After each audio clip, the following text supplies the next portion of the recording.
இது போகும் வழியோ வெற்று பாதை, திரும்பும் வழியோ வெற்றி பாதை. விரும்பிய இதயத்தை அடைந்திடும் பயணம் இது.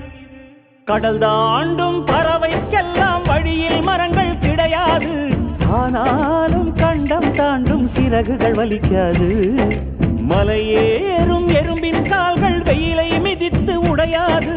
மனதோடு காதல் வந்தால் மனிதா தடையேது.